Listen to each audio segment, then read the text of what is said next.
Alright, merci tout le monde.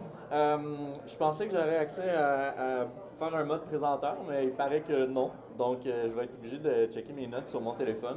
J'espère que ça vous dérangera pas trop. Je vais essayer de faire ça quand même interactif. Je vais essayer de vous divertir un peu. Ça, c'est ma grosse face. Je suis conseiller en communication à l'Université McGill. Je m'occupe en fait d'essayer de faire des beaux sites web bien optimisés avec nos utilisateurs et tout ça.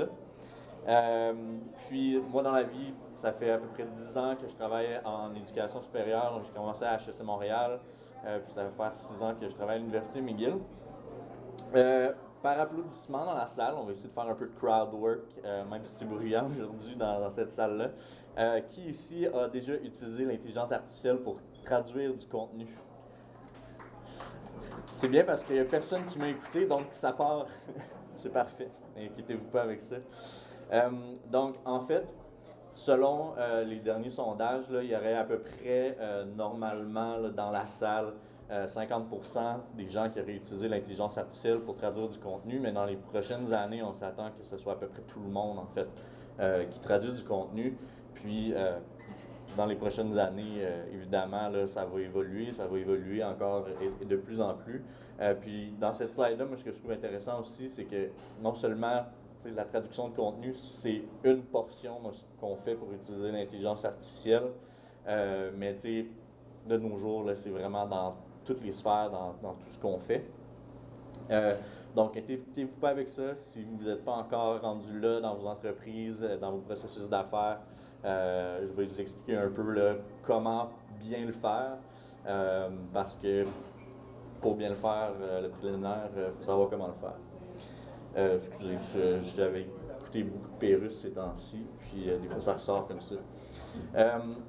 La traduction, en fait, c'est pas quelque chose de nouveau. Les concepts de traduction automatisée, là, ça date des années 50, puis même avant ça. En fait, quand on a commencé à faire des guerres internationales avec différents langages et tout ça, il y a beaucoup de services d'information qui voulaient avoir de la traduction automatisée pour traduire beaucoup de documents. Donc, c'est pas tout à fait nouveau. On travaille avec des mémoires de traduction depuis à peu près les années 90, puis même au début des années 2000, les Google Translate de ce monde existaient déjà. Donc c'est rien de nouveau en fait. Ce qui est nouveau par contre, et pourquoi on parle encore de débat là, entre l'IA et l'être humain, ben, ça vient avec tout ce qui est la traduction automatique neuronale, donc tout ce qui est le deep learning, l'intelligence artificielle vraiment plus poussée qu'avant.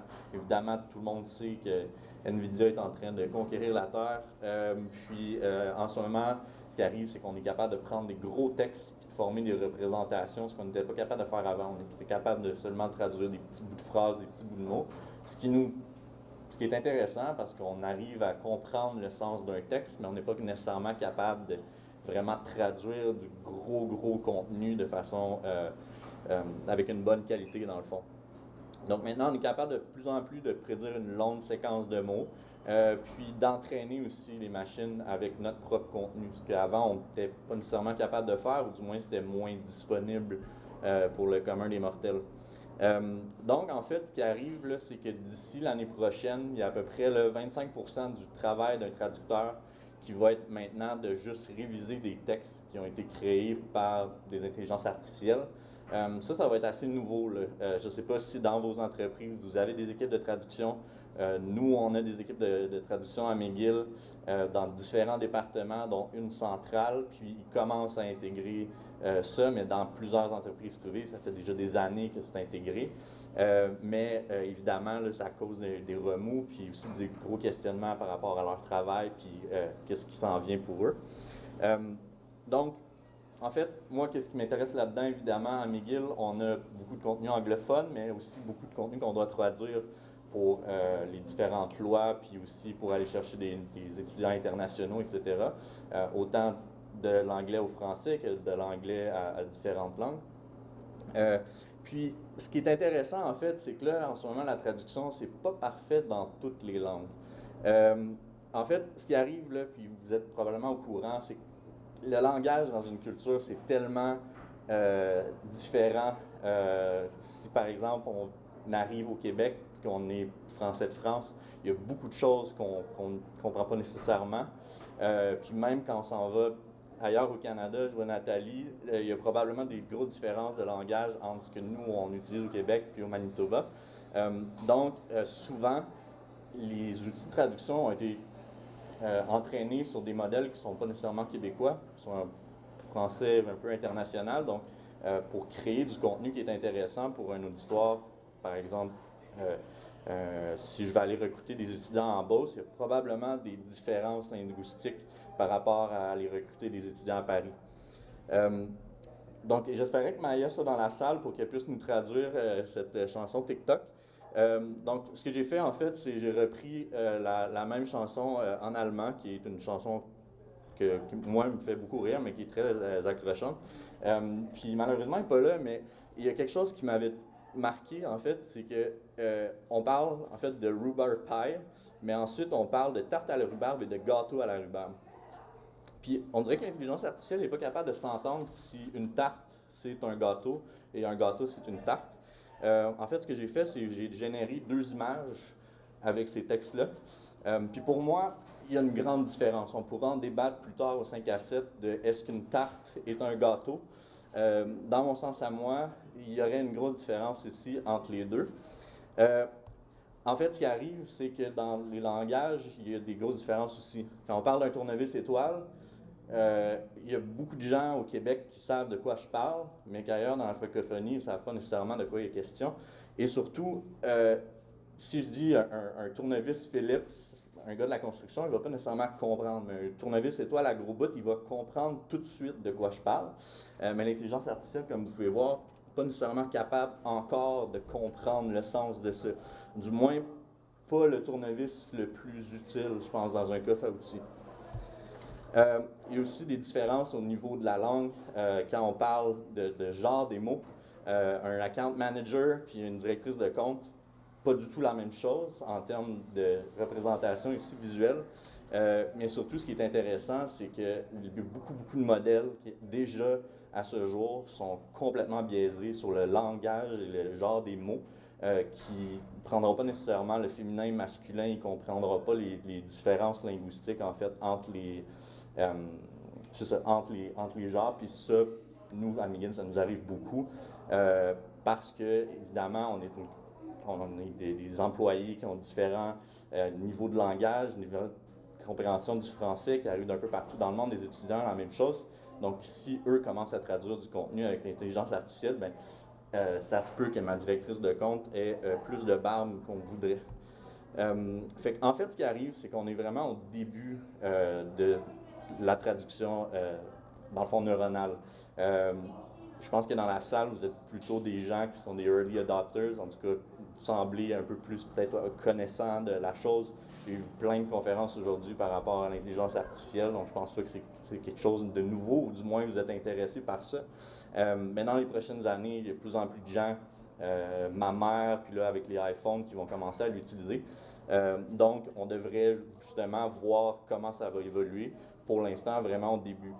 Ce qui est intéressant, par contre, c'est que de plus en plus, on va voir aussi des formats complètement automatisés de traduction avec des gros funnels on envoie le texte à la traduction, puis ça passe par différents systèmes. Puis je vais vous montrer un peu là, qu'est-ce que nous, on commence à implémenter en termes d'étapes. Puis, évidemment, là, dans le futur, là, quand toutes les images du futur sont générées, je me souviens plus qui a fait une présentation ce matin là, par rapport à tout est bleu, tout est comme gris, des chars qui volent, puis tout ça. Ben, on verra, là, voir si tout peut être hyper automatisé, mais pour l'instant, on n'en est pas là. En fait, en ce moment, qu'est-ce que serait recommandé de faire dans vos entreprises si vous voulez traduire du contenu? Ben, premièrement, c'est d'avoir des gens qui sont bien formés sur les outils, puis des gens qui peuvent comprendre la langue aussi. Personnellement, je serais vraiment mal à l'aise de commencer à traduire du contenu de l'anglais à l'allemand ou dans des langues que je connais pas, parce que je pourrais pas avoir ces distinctions-là, puis noter les petites différences ou les erreurs qui se produisent. On a fait un test, en fait. On a pris un texte qui a été proposé par notre équipe de traduction, puis on l'a fait traduire par différentes machines, puis on leur a envoyé pour nous donner une note, savoir est-ce que c'était bien traduit ou pas. Puis ensuite, on a on les a un peu truqués. J'ai fait une révision du texte, puis mon collègue Jalen, qui a une connaissance du français correcte, a fait une révision également. Puis on a tout mis ça dans un gros package, puis on leur a demandé de donner une note sur les différents outils, juste la machine, ensuite la révision de Jalen et ma révision. La machine, malheureusement, n'a pas réussi à nous battre, pas encore. Je dis malheureusement parce que ça aurait été le fun, ça m'aurait sauvé une grosse job. De commencer à réviser des textes et tout ça, puis je pourrais focusser sur autre chose. Puis malheureusement, Jalen a perdu, donc il a dû me payer une bière. Donc en fait, la connaissance de la langue était vraiment importante, juste pour des fois, justement, le genre du mot n'était pas le bon. Puis juste en termes d'efficacité, évidemment, ça a pris beaucoup plus de temps que moi, là, qui a une maîtrise en com pour réviser les textes. En fait, des exemples comme ça, on en voit plusieurs. Ça, c'est un exemple. J'avais un ami qui était à Winnipeg en ce moment, je ne sais pas si c'est une sauce qui est piquante qui se vend. J'ai essayé de voir s'il y avait la sauce à la nette, s'il y avait des erreurs, mais malheureusement non. Mais dans celle-là, évidemment, des very hot peppers, des piments très chauds. Je ne suis pas sûr qu'ils sont encore chauds s'ils sont emballés depuis 2 ans dans la petite bouteille. Ici, des arachides démodés cuits à la bouilloire. J'ai jamais vu ça, honnêtement. Ça arrive très, très rarement qu'on fait cuire des arachides à la bouilloire, mais surtout qu'ils sont démodés, très douteuses. Donc ça a été facile, justement, si les gens avaient été formés, d'éviter ces erreurs-là. Donc, en fait, ce que je recommande souvent, là, c'est de traduire du contenu qui n'est pas confidentiel de un, parce qu'on ne veut pas nécessairement envoyer ça dans toutes les machines, puis on veut éviter des fuites comme chez Desjardins. Ensuite, on veut essayer de faire en fait des tâches qui sont répétitives juste pour sauver du temps. Ce matin, il y a quelqu'un qui parlait justement de comment est-ce que l'intelligence artificielle, souvent, ça nous permet juste de nous donner un petit boost puis de nous enligner vers dans la bonne voie. Ben, si on a des tâches répétitives, traduire des petits boutons d'un AI, d'un UI ou quelque chose du genre, ben là, ça peut être pratique parce que les chances qu'on se trompe sont minces. Surtout si c'est sur un intranet, les chances que ça soit dramatique sont vraiment plus faibles. Ensuite, des documents qui ne nécessitent pas d'adaptation. Souvent, l'intelligence artificielle, pour des documents légaux qui sont très noirs et blancs, puis il n'y a pas nécessairement de grosses différences, très facile à traduire, mais si on commence à traduire des expressions, puis de jouer avec les mots, très très difficile, puis aussi du texte moins spécialisé. Ça, c'est un test qu'on a fait. À McGill, on traduit beaucoup de trucs pour la recherche, puis des documents très, très... je ne sais même pas comment le dire, là, c'est très dru. Je ne sais pas si ça se fait du sens, mais tant que c'est spécialisé, l'intelligence n'est pas encore là, assez bâtie pour comprendre ces mots-là. Donc, en fait, moi, ce que je recommande là, vraiment, c'est de le faire pour les textes en premier. Puis, si un jour, vous voyez que vous avez des événements en live, là, que vous avez vraiment besoin d'une traduction ou autre, de vous assurer que les résultats sont pas pires. Puis pour tout ce qui est multimédia, puis le customer support, assurez-vous encore que si jamais vous utilisez ça, que les réponses sont bonnes. Il faut vraiment vérifier, puis aussi comprenez ce qui se passe dans vos coms. Si possible aussi, jamais publiquement. Ça arrive trop souvent que, justement, on se promène moins sur Saint-Denis, mais plus passé Saint-Laurent, que les traductions sont moins bonnes. Si c'est vraiment affiché au grand public, ça peut vraiment nuire à l'image de marque, évidemment. Donc, si possible, jamais publiquement.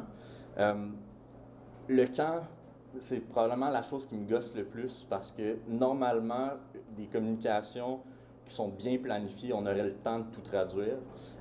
J'ai vraiment l'impression que de plus en plus, avec l'intelligence artificielle, on devient un peu paresseux par rapport à faut que ça soit traduit rapidement. Oui, mais tu aurais pu me l'envoyer 2 semaines avant, puis on aurait eu le temps. Puis le manque de ressources vient un peu avec ça, dans le sens où si on ne planifie pas notre temps, bien évidemment, c'est sûr que on finit par utiliser la version un peu paresseuse de DeepL au lieu de juste s'assurer que tout est un contenu pertinent et pratique. Donc, en termes de comment, ben, c'est là que ça se complique. De plus en plus, là, il y a plusieurs outils. Ce que nous, on commence à implémenter, c'est un peu ce modèle-là, dans le sens où Normalement, un texte, ce qui est recommandé, c'est d'avoir des niveaux de qualité requis. Si c'est un texte qui va être envoyé dans un communiqué de presse ou autre, normalement, on s'attend que la qualité soit impeccable. C'est sûr que mon traducteur va le réviser, puis qu'il va être révisé, révisé, révisé. Si c'est du texte imprimé, évidemment, pour les coûts d'impression, tout ça, on va essayer d'éviter que ça soit mal fait. Évidemment, là, ça va dépendre de la qualité acceptable du contenu, c'est ça, de comment ça va être utilisé. Si c'est quelque chose qui va être diffusé grand public, si c'est un document ensuite qui va être repris dans des textes, va falloir que ça soit 100% bien fait. Donc, en termes d'étapes, on normalement classifie le document, ensuite on va le passer dans la machine puis s'assurer que quelqu'un le révise, ou même bien souvent, si les textes sont trop importants, là, on va aller directement à un traducteur. Comme ça, on sauve le problème, en fait, d'avoir une mauvaise traduction. Combien? Le moins souvent possible. Si vous avez des textes qui servent à rien, enlevez-les. Ça, je pense que les gens en com, on s'entend de plus en plus à dire que sur nos sites web, il y a vraiment beaucoup de choses qui ne servent absolument à rien. Dans ce cas-là, c'est des écouteurs. Les écouteurs, c'est des écouteurs. Le texte marketing sur le petit emballage qui est trop petit pour lire, probablement que ça aurait pu être enlevé. Puis ça serait vraiment sauvé du trouble d'avoir une mauvaise traduction. Puis dans ces cas-là, c'est exactement ce que je recommande. En ce moment, on a fait l'évaluation de nos sites web. On a à peu près 2, quelques millions de pages, dont à peu près 10% qui sont traduites. Si on voulait traduire l'ensemble, ce serait interminable. Donc, juste en fait de réduire le contenu, puis ensuite traduire, ça part bien. Le pourquoi l'utiliser, ben, c'est là que on pourra débattre de pourquoi éviter les coûts, efficacité, rapidité. Par exemple, dans ces cas-là, si vous êtes anglophone, vous avez une journée de plus pour vous stationner, c'est excellent pour vous. Mais en tant que francophone, c'est sûr que moi, je vais contester l'étiquette que vous me donnez. Puis là, ça va juste être vraiment long, puis engendrer des procédures, puis on ne veut pas nécessairement ça. Donc, pensez-y à 2 fois avant de publier quelque chose comme ça, là, qui est très, très coûteux au niveau légal, puis en plus, ça aurait pu être évité très facilement avec quelqu'un qui est capable de lire ça. Donc, je vous ai laissé une couple de documents, si vous voulez lire dans ma présentation, voir les notes que j'ai mis en termes de décision rapide, de comment prendre la décision, est-ce qu'il faudrait utiliser la traduction ou pas, j'ai mis ça. Puis hier, il y a un documentaire qui a été, un genre de 15 minutes qui a été fait sur Arte, qui a été mis en ligne sur YouTube, puis je vous recommande vraiment d'aller l'écouter. Super intéressant à quel point il parle de, là, ça c'est de la traduction, mais maintenant aussi on peut générer du texte dans d'autres langues. Puis ça, c'est complètement un autre monde, dans le sens où on sait encore moins ce qui sort de là. Donc là, ça va être intéressant de voir comment ça va évoluer. Peut-être que les traducteurs, on n'aura plus besoin parce qu'on va juste le générer tout de suite dans la langue qu'on veut. À suivre, en tout cas. J'espère qu'il n'y a pas de traducteurs dans la salle qui m'écoutent parce qu'ils vont m'attendre dans le stationnement. Comment on fait pour... OK. Ben, c'est tout. Merci de votre attention.